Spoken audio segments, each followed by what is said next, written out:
प्यारे प्यारे दोस्तों नमस्कार। स्वागत है आप सभी का मेरे YouTube चैनल में। और आज हम लोग NCERT पॉलिटी क्लास 11 चैप्टर 6 को पढ़ेंगे और हमारे चैप्टर का नेम है नागरिकता। और मैं आप लोगों को बता दूं, जो हमारा पॉलिटी का 2 बुक है क्लास 11 में, तो ये जो है सेकंड बुक का चैप्टर 6 है जिसका नेम है नागरिकता। चलिए हम लोग शुरुआत करते हैं अपने चैप्टर को। हमने अपनी बात नागरिकता की सुप्रसिद्ध परिभाषा से शुरू करें कि नागरिकता एक राजनीतिक समुदाय की पूर्ण और समान सदस्यता है। इस अध्याय में हम यह छानबीन करेंगे कि आज नागरिकता का सही अर्थ क्या है। इसके बाद हम उन बहसों और संघर्षों पर दृष्टिपात करेंगे जो पूर्ण और समान सदस्यता की व्याख्या के संदर्भ में चल रहे हैं। अगले परिच्छेद में नागरिक और राष्ट्र के बीच संबंध तथा विभिन्न देशों में स्वीकृत नागरिकता की कसौटी पर चर्चा होगी। नागरिकता के लोकतांत्रिक सिद्धांतों का निहित अर्थ है कि नागरिकता सार्वभौम होनी चाहिए।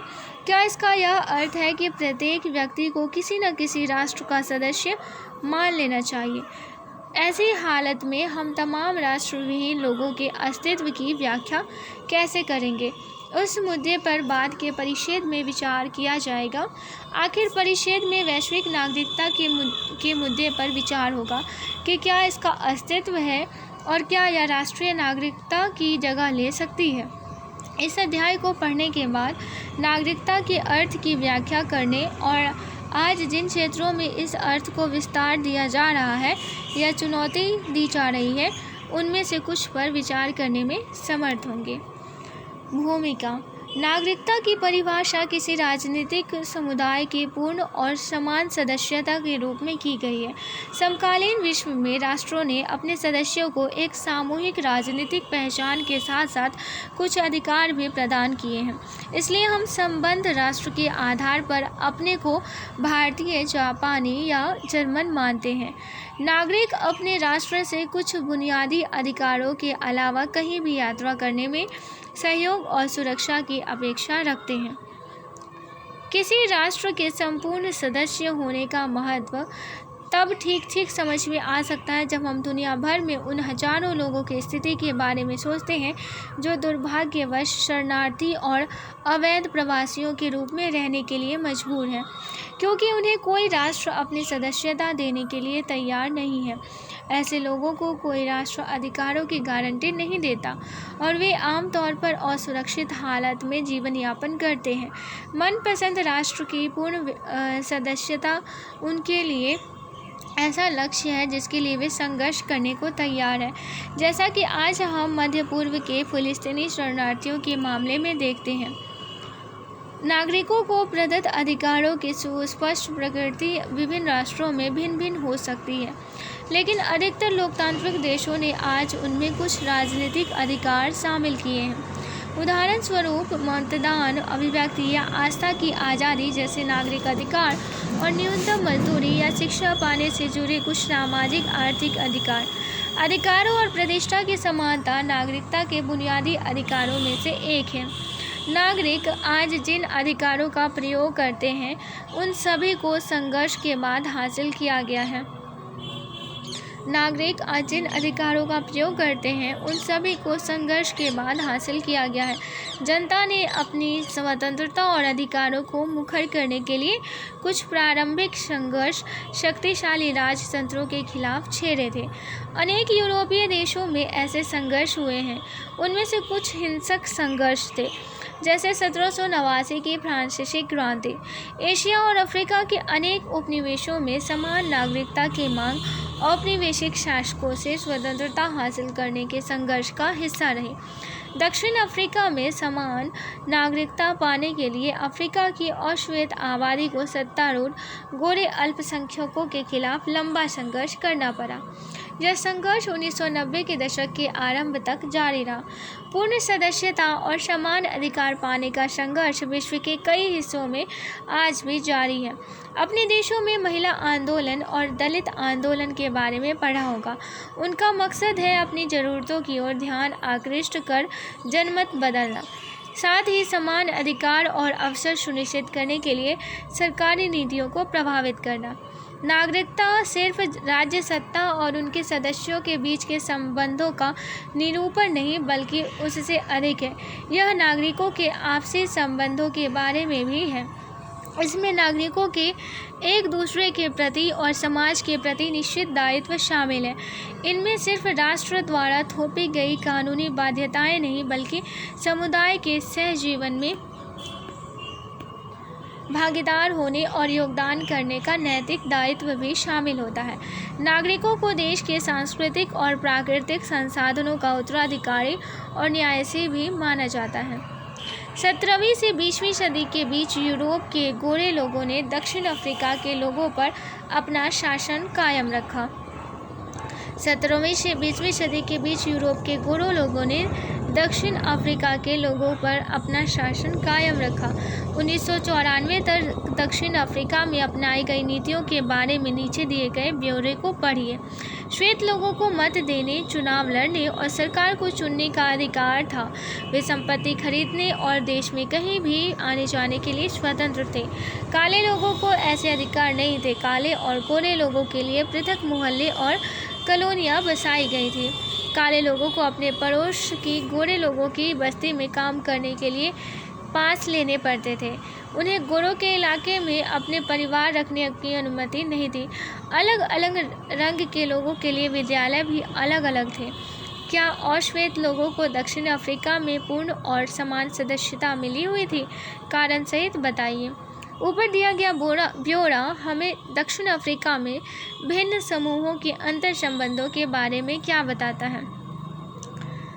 किसी राजनीतिक अवधारणा को समझने का अच्छा तरीका उन उदाहरणों की पड़ताल करना है जिनमें जाने माने अर्थों पर ऐसे समूहों द्वारा सवालिया निशान लगाया जा रहा है जो महसूस करते हैं कि उनमें उनकी ज़रूरतों और आकांक्षाओं का ख्याल नहीं किया गया। आओ कुछ करके सीखें। अपने क्षेत्र के नागरिकों की गतिविधियों के कुछ वैसे उदाहरणों के बारे में सोचें जो दूसरे की मदद करने अथवा क्षेत्र की उन्नति या फिर पर्यावरण की रक्षा से संबंधित हो। ऐसे कुछ गतिविधियों की एक सूची बनाएं जो आपको हम उम्र युवाओं द्वारा अपनाई जा सकती है। संपूर्ण और समान सदस्यता। अगर आपने कभी भीड़ भरे रेल के डिब्बे या बस में सफ़र किया है तो आप इस चलन से अवगत होंगे कि वे लोग जो प्रवेश पाने के लिए पहले शायद एक दूसरे से लड़ पड़े थे, अंदर पहुंचते ही दूसरों को बाहर रखने की साजिश स्वार्थ में शामिल हो जाते हैं। जल्दी ही भीतरी और बाहरी का विभाजन उभर आता है और बाहरी को खतरे के रूप में देखा जाने लगता है। इसी तरह की प्रक्रिया समय समय पर नगरों, प्रदेशों या कभी कभार तो पूरे राष्ट्र में चलती है।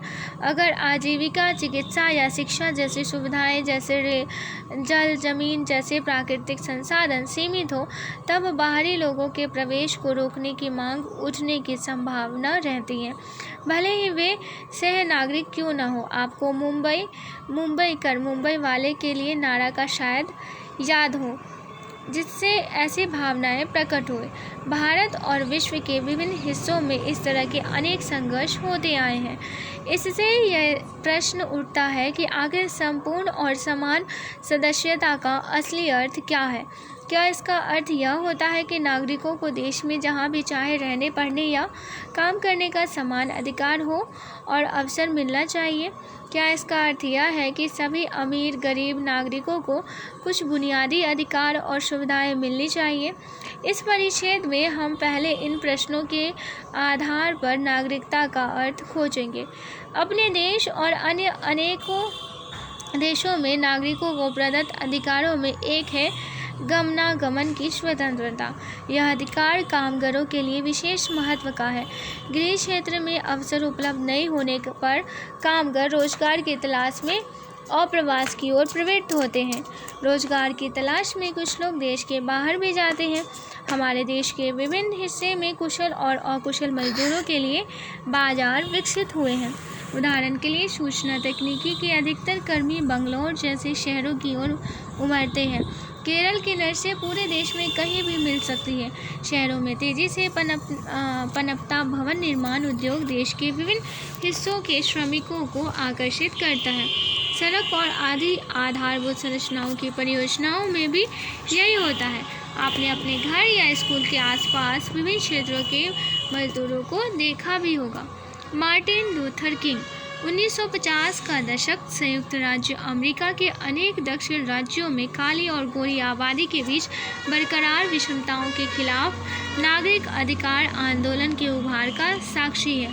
इस तरह की विषमताएं इन राज्यों द्वारा पृथक्करण कानून के नाम से चर्चित ऐसे कानूनों के जरिए पोषित होती थी जिनसे काले लोगों को अनेक नागरिक और राजनीतिक अधिकारों से वंचित किया जाता था। उन कानूनों ने विभिन्न नागरिक सुविधाओं जैसे रेल, बस, रंगशाला, आवास, होटल, रेस्टोरेंट आदि में गोरे और काले लोगों के लिए अलग अलग स्थान निर्धारित कर रखे थे। इन कानूनों के कारण काले और गोरे बच्चों के स्कूल भी अलग अलग थे। इन कानूनों के खिलाफ हुए आंदोलनों में मार्टिन लूथर किंग जूनियर अग्रणी काले नेता थे। उन्होंने इनके खिलाफ अनेक अकाट्य तर्क दिए। पहला, आत्मगौरव व आत्मसम्मान के मामले में विश्व की हर जाति या वर्ण का मनुष्य बराबर है। दूसरा, किंग ने कहा कि पृथक्करण राजनीति के चेहरे पर सामाजिक कोड की तरह है, क्योंकि यह उन लोगों को गहरे मनोविज्ञान जख्म देता है जो ऐसे कानून के शिकार हैं। किंग ने दलील दी कि पृथक्करण की प्रथा गोरे समुदाय के जीवन की गुणवत्ता भी कम करती है। वे इसे उदाहरणों से स्पष्ट करते हैं। गोरे समुदाय ने अदालत के निर्देशानुसार कुछ सामुदायिक उद्यानों में काले रंगों को प्रवेश की इजाज़त देने के बजाय उन्हें बंद करने का फैसला किया। इसी तरह कुछ बेसबॉल टीमें टूट गई क्योंकि अधिकारी काले खिलाड़ियों को स्वीकार करना नहीं चाहते थे। तीसरे, पृथक्करण कानून लोगों के बीच कृत्रिम सीमाएं खींचते हैं और उन्हें देश के व्यापक हितों के लिए एक दूसरे का सहयोग करने से रोकते हैं। इन कारणों से किंग हालांकि अधिक संख्या में रोजगार बाहर के लोगों के हाथों में जाने के खिलाफ अक्सर स्थानीय लोगों में प्रतिरोध की भावना पैदा हो जाती है। कुछ नौकरियों या कामों को राज्य के मूल निवासियों या स्थानीय भाषा को जानने वाले लोगों तक सीमित रखने की मांग उठती है। राजनीतिक पार्टियां यह मुद्दा उठाती है या प्रतिरोध बाहरी के खिलाफ संगठित हिंसा का भी रूप ले लेता है। भारत के लगभग सभी क्षेत्र इस तरह के आंदोलनों से गुजर चुके हैं। क्या ऐसे आंदोलन हमेशा न्यायसंगत होते हैं? किसी अन्य देश में स्थानीय लोगों द्वारा भारतीय कामगारों के साथ दुर्व्यवहार किए जाने पर हम सब गुस्से से भर उठते हैं।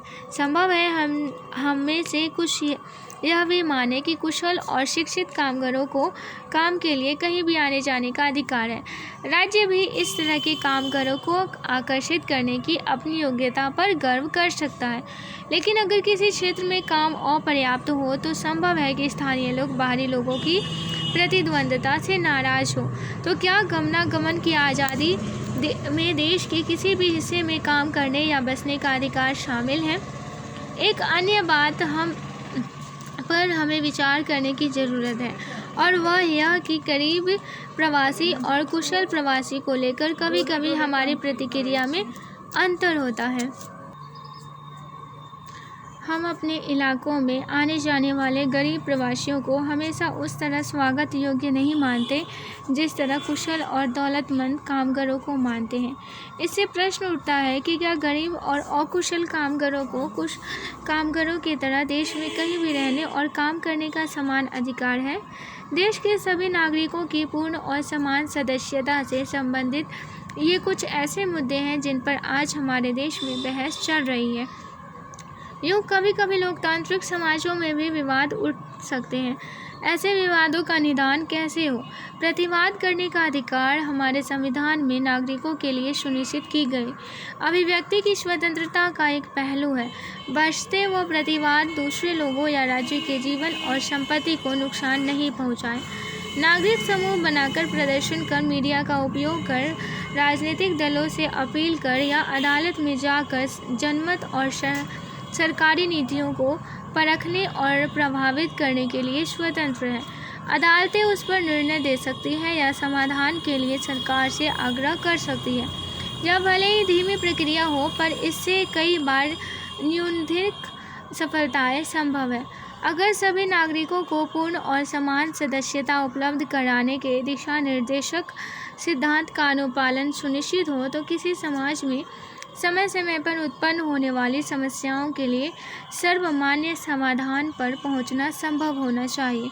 लोकतंत्र का यह एक बुनियादी सिद्धांत है कि ऐसे विवादों का समाधान बल प्रयोग के बजाय संधि वार्ता और विचार विमर्श से हो। यह नागरिकता के प्रमुख दायित्वों में से एक है। चिंतन मंथन नागरिकों के लिए देश भर में गमनागमन और रोजगार की स्वतंत्रता के पक्ष विपक्ष के तर्कों की जांच पड़ताल करें। क्या किसी क्षेत्र में लंबे समय से रहने वाले निवासियों को रोजगार और सुविधाओं में प्राथमिकता मिलनी चाहिए? क्या राज्यों को व्यावसायिक कॉलेजों में बाहरी छात्रों के प्रवेश के लिए कोटा निर्धारित करने की अनुमति दी जानी चाहिए? नागरिकता प्रवासी मजदूरों के भारत के शहरी मध्य वर्ग के जीवन का एक दिन। यहाँ पे देख सकते हैं कितने अच्छे से चित्र के माध्यम से दिखाया गया है जो एक मध्यम वर्ग का दिन कैसा बीतता है शहरों में।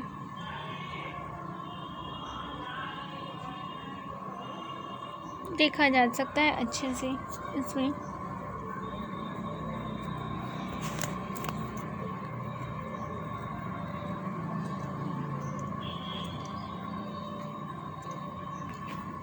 समान अधिकार। इस भाग में हम नागरिकता के एक अन्य पहलू की तहकीकात करेंगे।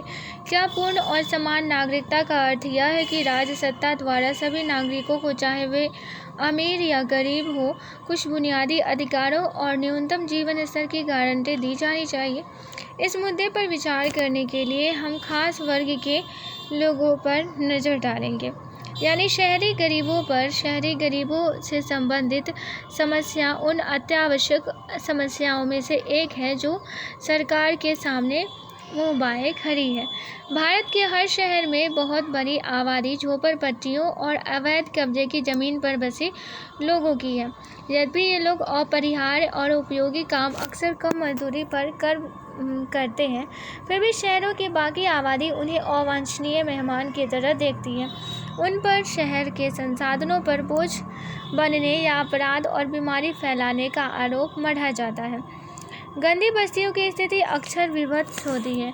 छोटे छोटे कमरों में कई लोग ठुसे रहते हैं, जहाँ न निजी शौचालय होता है, न जल पूर्ति और न सफाई।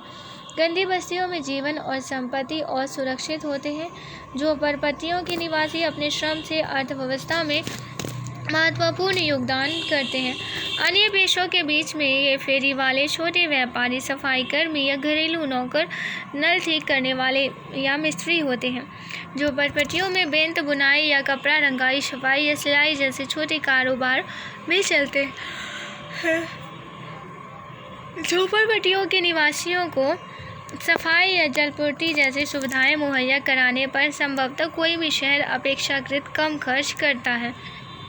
शहरी गरीबों की हालत के प्रति सरकार, स्वयंसेवी संगठन और अन्य एजेंसियों सहित स्वयं झोपड़पट्टी के निवासियों में भी जागरूकता बढ़ रही है। मिसाल के तौर पर जनवरी 2004 में फुटपाती दुकानदारों के लिए एक राष्ट्रीय नीति तैयार की गई। बड़े शहरों में लाखों फुटपाती दुकानदार हैं और उनको अक्सर पुलिस और नगर प्रशासकों का उत्पीड़न झेलना पड़ता है।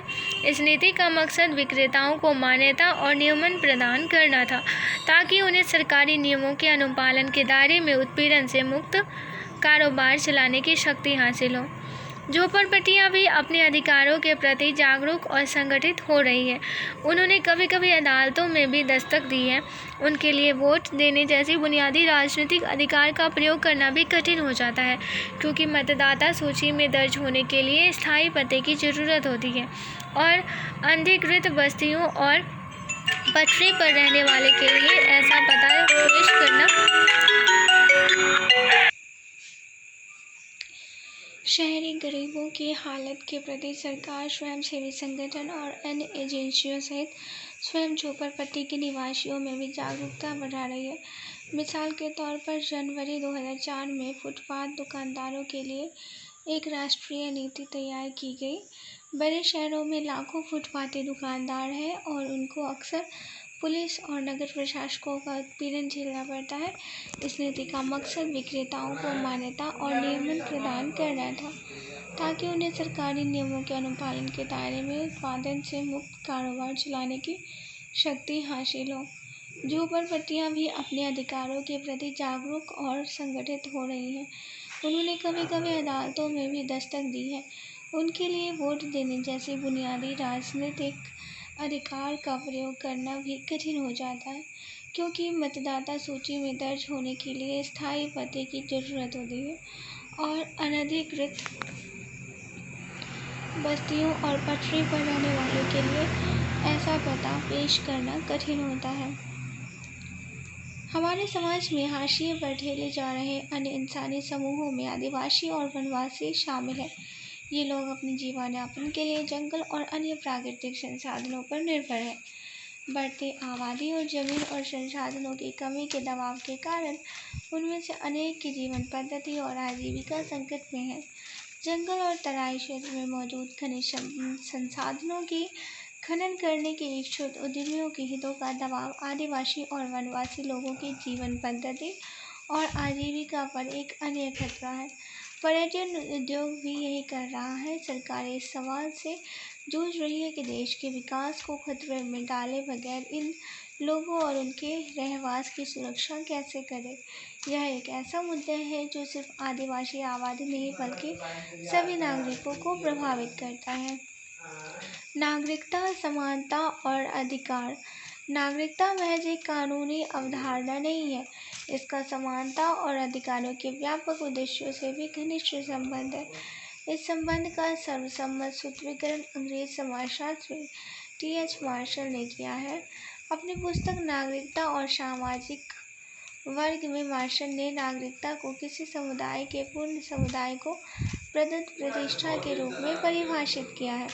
इस प्रतिष्ठा को ग्रहण करने वाले सभी लोग प्रतिष्ठा में अंतर्भूत अधिकारों और कर्तव्यों के मामले में बराबर होते हैं। नागरिकता की मार्शल द्वारा प्रदत्त कुंजी धारणा में मूल संकल्पना समानता की है। इसमें दो बातें अंतर्निहित है। पहले की प्रदत्त अधिकार और कर्तव्यों की गुणवत्ता बढ़े, दूसरे की उन लोगों की संख्या बढ़े जिन्हें वे दिए गए हैं। मार्शल नागरिकता में 3 प्रकार के अधिकारों को शामिल मानते हैं: नागरिक, राजनीति और सामाजिक अधिकार। नागरिक अधिकार व्यक्ति के जीवन, आज़ादी और जायदाद की हिफाजत करते हैं। राजनीतिक अधिकार व्यक्ति को शासन प्रक्रिया में सहभागी बनाने की शक्ति प्रदान करते हैं। सामाजिक अधिकार व्यक्ति के लिए शिक्षा और रोजगार को सुलभ बनाते हैं। कुल मिलाकर ये अधिकार नागरिक के लिए इज्जत के साथ जीवन बसर करना संभव बनाते हैं। मार्शल ने सामाजिक वर्गों और समानता की व्यवस्था के रूप में चिन्हित किया। नागरिकता वर्ग पदानुक्रम के विभाजक परिणामों का प्रतिकार कर समानता सुनिश्चित करती है। इस प्रकार यह बेहतर, सुबद्ध और समरस समाज को रचना को सुसाध्य बनाता है। सभी नागरिकों को समान अधिकार और समान अवसर देने पर विचार करना और सुनिश्चित करना किसी सरकार के लिए आसान मामला नहीं होता। विभिन्न समूहों के लोगों की जरूरत और समस्याएं अलग अलग हो सकती हैं और एक समूह के अधिकार दूसरे समूह के अधिकारों के प्रतिकूल हो सकते हैं। नागरिकों के लिए समान अधिकार का मतलब यह नहीं होता कि सभी लोगों को समान नीतियां लागू कर दी जाए, क्योंकि विभिन्न समूहों के लोगों की ज़रूरतें भिन्न भिन्न हो सकती हैं। अगर प्रयोजन सिर्फ ऐसी नीति बनाना नहीं है जो सभी लोगों पर एक तरह से लागू हो, बल्कि लोगों को अधिक बराबरी पर लाना है, तो नीतियाँ तैयार करते वक्त लोगों की विभिन्न ज़रूरतों और दावों का ध्यान रखना होगा। इस विमर्श से यह स्पष्ट हो जाना चाहिए कि वैश्विक स्थिति, अर्थव्यवस्था और समाज में बदलाव नागरिकता के अर्थ और अधिकारों की नई व्याख्या की मांग करते हैं। नागरिकता से संबंधित औपचारिक कानून प्रस्थान बिंदु पर होते हैं और कानूनों की व्याख्या निरंतर विकसित होती है। हालांकि कुछ ऐसी समस्याएं उठ सकती हैं जिनका समाधान पाना आसान न हो। फिर भी समान नागरिकता की अवधारणा का अर्थ यही है कि सभी नागरिकों को समान अधिकार और सुरक्षा प्रदान करना सरकारी नीतियों का मार्गदर्शन सिद्धांत हो। नागरिकता, समानता और अधिकार। सर्वोच्च न्यायालय ने मुंबई की झोपड़पट्टियों में रहने वालों के लिए अधिकारों के बारे में समाजकर्मी ओल्गा टेलिस की जनहित याचिका ओल्गा टेलिस बनाम मुंबई नगर निगम पर 1985 में एक महत्वपूर्ण फैसला दिया। याचिका में कार्यस्थल के निकट रहने की वैकल्पिक जगह उपलब्ध नहीं होने के कारण फुटपाथ या झोपड़पट्टियों में रहने के अधिकार का दावा किया गया था। झोपड़पट्टियों में रहने के अधिकार का दावा किया गया था। अगर यहाँ रहने वालों को हटाने के लिए मजबूर किया गया तो उन्हें आजीविका भी गंवानी पड़ेगी। सर्वोच्च न्यायालय ने कहा कि संविधान की धारा 21 में जीने के अधिकार की गारंटी दी गई है, जिसमें आजीविका का अधिकार शामिल है। इसलिए अगर फुटपाथवासियों को बेदखल करना हो तो उन्हें आश्रय के अधिकार के तहत पहले वैकल्पिक जगह उपलब्ध करानी होगी। इस विमर्श से यह स्पष्ट हो जाना चाहिए कि वैश्विक स्थिति, अर्थव्यवस्था और समाज में बदलाव नागरिकता के अर्थ और अधिकारों की नई व्याख्या की मांग करते हैं। नागरिकता से संबंधित औपचारिक कानून प्रस्थान बिंदु पर होते हैं और कानूनों की व्याख्या निरंतर विकसित होती है। हालांकि कुछ ऐसी समस्याएं उठ सकती हैं जिनका समाधान पाना आसान न हो। फिर भी समान नागरिकता की अवधारणा का अर्थ यह है कि सभी नागरिकों को समान अधिकार और सुरक्षा प्रदान करना सरकारी नीतियों का मार्गदर्शक सिद्धांत हो। नागरिक और राष्ट्र। राष्ट्र राज्य की अवधारणा आधुनिक काल में विकसित हुई है। राष्ट्र राज्य की संप्रभुता और नागरिकों के लोकतांत्रिक अधिकारों का दावा सर्वप्रथम 1789 में फ्रांस के क्रांतिकारी ने किया था। राष्ट्र राज्यों का दावा है कि उनकी सीमाएं सिर्फ राज्य क्षेत्र को नहीं बल्कि एक अनोखी संस्कृति और साझा इतिहास को भी परिभाषित करती है। राष्ट्रीय पहचान को एक झंडा, राष्ट्रगान, राष्ट्रभाषा या कुछ खास उत्सवों के आयोजन जैसे प्रतीकों के व्यक्त किया जा सकता है। अधिकतर आधुनिक राज्य अपने में विभिन्न धर्मों और भाषा और सांस्कृतिक परंपराओं के लोगों को सम्मिलित करते हैं, लेकिन एक लोकतांत्रिक राज्य की राष्ट्रीय पहचान में नागरिकों को ऐसी राजनीतिक पहचान देने की कल्पना होती है जिसमें राज्य के सभी सदस्य भागीदार हो सके। लोकतांत्रिक देश आमतौर पर अपनी पहचान इस स्थिति में देते हैं कि एवं प्रदर्शित करने का प्रयास करते हैं कि वह यथासंभव समावेशी हो, यानी जो सभी नागरिकों को राष्ट्र के अंग के रूप में खुद को पहचानने की अनुमति देता हो। लेकिन व्यवहार में अधिकतर देश अपनी पहचान को इस तरह परिभाषित करने की ओर अग्रसर है जो कुछ नागरिकों के लिए राष्ट्र के साथ अपनी पहचान कायम करना अन्यों की तुलना में आसान बनाता है। यह राजसत्ता के लिए भी अन्यों की तुलना में कुछ लोगों को नागरिकता देना आसान कर देता है। यह अप्रवासियों का देश होने पर गौरवान्वित होने वाले संयुक्त राज्य अमेरिका के बारे में भी वैसा ही सच है जैसे कि किसी अन्य देश के बारे में। उदाहरण स्वरूप फ्रांस ऐसा देश है जो धर्मनिरपेक्ष और समावेशी होने का दावा करता है। वह फ्रांस यूरोपीय मूल के लोगों को नहीं बल्कि उत्तर अफ्रीका जैसे अन्य इलाकों के लिए नागरिकों को भी अपने में शामिल करता है। संस्कृति और भाषा इसकी व्यावहारिक मूल है और यह एक समुचित नीति लग सकती महत्वपूर्ण विशेषताएं और सभी नागरिकों से अपेक्षा की जाती है कि वे अपने जीवन के सार्वजनिक पहलुओं में इस फ्रांसीसी भाषा संस्कृति से आत्मसात हो जाए।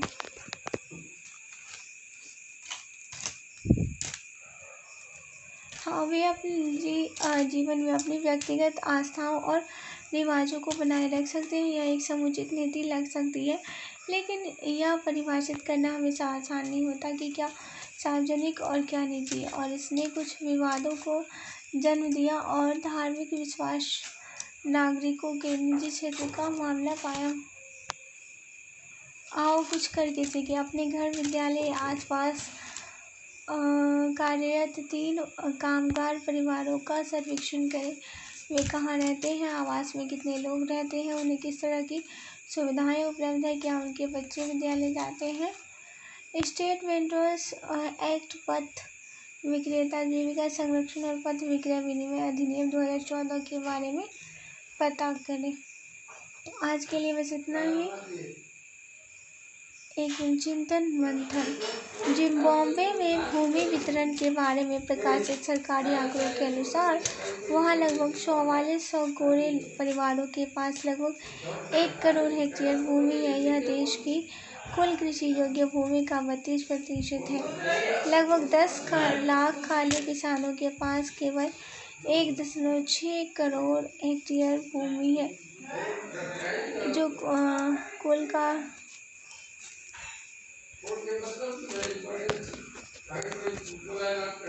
38% भाग है। गोरे लोगों के पास जो जमीनें हैं वह सिंचित और उपजाऊ है, जबकि काले लोगों के पास कम उपजाऊ और असिंचित जमीन है। भूस्वामियों के इतिहास को खोजने से साफ पता चलता है कि लगभग 100 वर्ष पूर्व गोरे लोगों ने उपजाऊ जमीन स्थानीय निवासियों को अपने कब्जे में ले ली। गोरे लोग जिम्बाब्वे में पीढ़ियों से रह रहे हैं और अब वो स्वयं को जिम्बाब्वे वासी समझते हैं। जिम्बाब्वे में गोरों की आबादी कुल जनसंख्या के केवल 0.06% है। 1997 में जिम्बाब्वे को राष्ट्रपति रॉबर्ट जिम्बाब्वे के काल से जाना जाता है। जिम्बाब्वे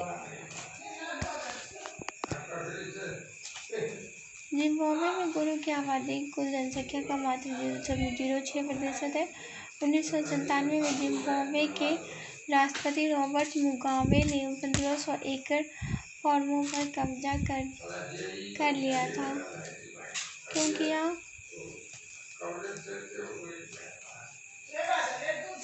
बोलो।